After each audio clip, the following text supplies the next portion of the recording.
आज का बाइबल का वचन प्रेरित चरित अध्याय 28 वचन 16 से 20, 30 से 31 और आज का सुसमाचार सन यूहन्ना के अनुसार अध्याय 21 वचन 20 से 25। प्रेरित चरित अध्याय 28 वचन 16 से 20, 30 से 31। जब हम रोम पहुंचे तो पौलुस को यह अनुमति मिली कि वह पहरा देने वाले सैनिक के साथ जहां चाहे रह सकता है।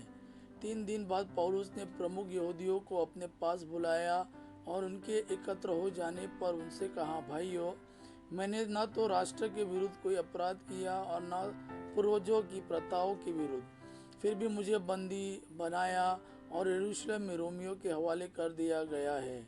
वे सुनवाई के बाद मुझे रिहा करना चाहते थे क्योंकि मैंने प्राणदंड के योग्य कोई अपराध नहीं किया था, किंतु जब यहूदी इसका विरोध करने लगे तो मुझे कैसर से अपील करनी पड़ी। यद्यपि मुझे अपने राष्ट्र पर कोई अभियोग नहीं लगाना था, इसलिए मैंने आप लोगों से मिलने और बातें करने का निवेदन किया, क्योंकि इजराइल की आशा के कारण मैं जंजीर पहने हूँ। पौलुस पूरे 2 वर्ष तक अपने किराए के मकान में रहा। वह सभी मिलने वालों का स्वागत करता था और आत्मविश्वास के साथ निर्विघ्न रूप से ईश्वर के राज्य का संदेश सुनाता और प्रभु ईसा मसीह के विषय में शिक्षा देता था। आज का सुसमाचार सन यूहन्ना के अनुसार अध्याय 21 वचन 20 से 25।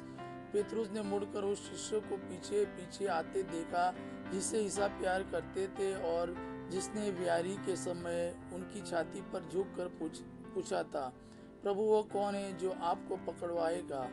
पेतरुस ने उसे देखकर ईसा से पूछा, प्रभु इनका क्या होगा? ईसा ने उसे उत्तर दिया, यदि मैं चाहता हूँ कि यह मेरे आने तक रह जाए तो इससे तुम्हें क्या, तुम मेरा अनुसरण करो। इन शब्दों के कारण भाइयों में यह अफवाह फैल गई कि वह शिष्य नहीं मरेगा, परंतु ईसा ने यह नहीं कहा कि यह नहीं मरेगा, बल्कि यह कि यदि मैं चाहता हूँ कि यह मेरे आने तक रह जाए तो इससे तुम्हें क्या।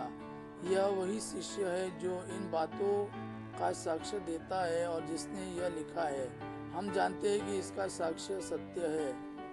हम जानते हैं कि उसका साक्ष्य सत्य है। ईसा ने और भी बहुत से कार्य किए। यदि एक एक कर उनका वर्णन किया जाता तो मैं समझता हूँ कि जो पुस्तकें लिखी जाती है वे संसार भर में भी नहीं समा पाती। यह प्रभु का वाणी है। प्रभु को धन्यवाद। हम पिता की महिमा और पुत्र यीशु का प्रेम आप पर सदा सर्वदा बना रहे। आमीन।